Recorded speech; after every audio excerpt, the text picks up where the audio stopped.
Dr. Azura dari kumpulan Care Klinik. Hari ini saya akan menunjukkan cara-cara untuk melakukan pertolongan cemas untuk bayi yang tercekik ataupun kita panggil choking. Apakah yang dimaksudkan dengan tercekik ataupun choking? Choking ataupun tercekik ni bermaksud sesuatu benda seperti makanan atau benda asing yang tersekat di saluran pernafasan dan menghalang udara daripada masuk ke dalam paru-paru bayi. Choking ataupun tercekik ada peringkat yang ringan, ada juga peringkat yang teruk. Tercekik ringan bermakna bayi masih lagi boleh batuk dan mengeluarkan bunyi.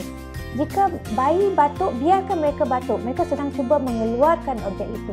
Tapi jika anda bimbang tentang pernafasan bayi, pada bila-bila masa saja sila buat panggilan untuk bantuan kecemasan atau panggil ambulans atau telefon 999. Tercekik teruk bermakna saluran pernafasan bayi tersumbat sepenuhnya. Bayi akan panik dan tidak dapat bernafas atau tidak dapat mengeluarkan sebarang bunyi. Dalam tercekik teruk, tiada batuk, tiada tangisan dan tiada bunyi. Jika peringkat choking yang teruk, teruskan dengan CPR. Tindak balas segera anda boleh menyelamatkan nyawa bayi anda. Anda perlu mengeluarkan halangan supaya bayi boleh bernafas semula. Untuk mengeluarkan objek atau benda asing itu, anda perlu memberikan satu siri tepukan belakang dan tujahan dada. Caranya begini. Alright, jikalau bayi ada masalah sedang tercekik, ada benda yang tersekat dalam saluran pernafasan, tapi bayi ini masih boleh bergerak-gerak, tapi mungkin tak boleh masih lagi bergerak, tapi kita tahu bayi sedang ada masalah dengan choking ataupun tercekik. Apa yang anda kena buat, letakkan bayi anda menghadap ke bawah di atas lengan anda dengan menyokong kepala dan leher bayi dengan tangan anda macam ni. Lebih senang kalau anda duduk atas lantai ataupun duduk atas kursi dan menyokong lengan anda ataupun merehatkan lengan anda di atas paha anda macam ni. Kemudian berikan 5 tepukan belakang yang menghala ke arah ke bawah atau ke arah kepala bayi. Betul-betul di antara tulang belikat bayi. Caranya begini. 1, 2, 3, 4, 5. 5 tepukan belakang. Jika objek belum keluar, anda perlu meletakkan bayi anda dengan mukanya menghadap ke atas macam ni.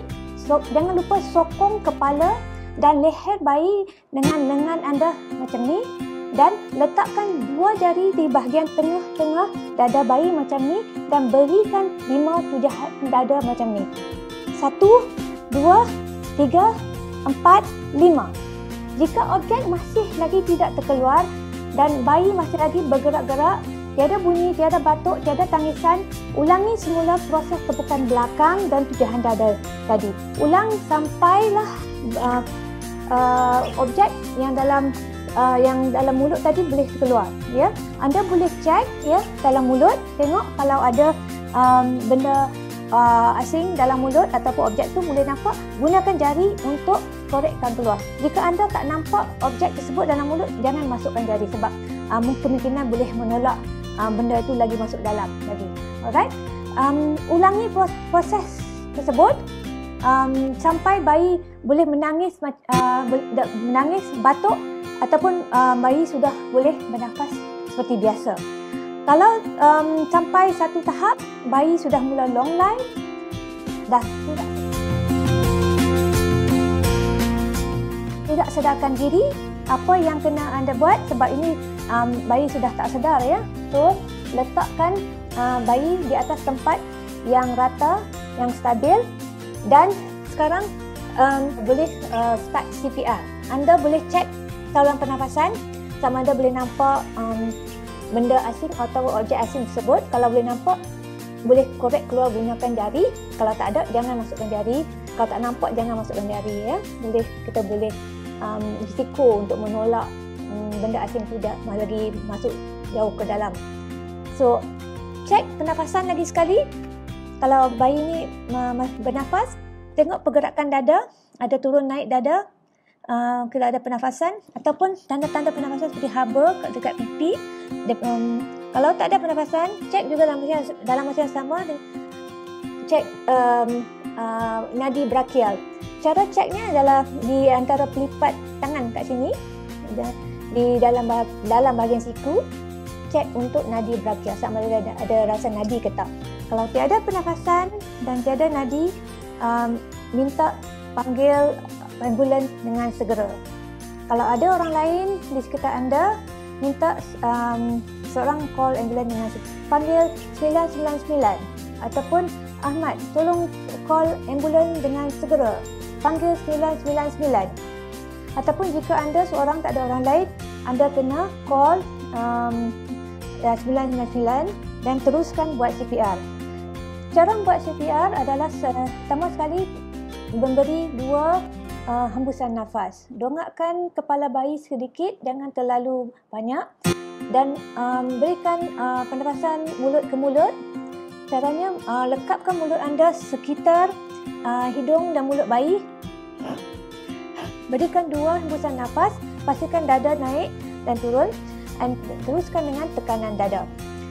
Cara-cara membuat tekanan dada untuk bayi dalam CPR adalah gunakan 2 jari, letakkan di tengah-tengah dada, tekan ke bawah sedalam 3-4 cm dengan kelajuan 100 ke 120 tekanan dalam masa seminit.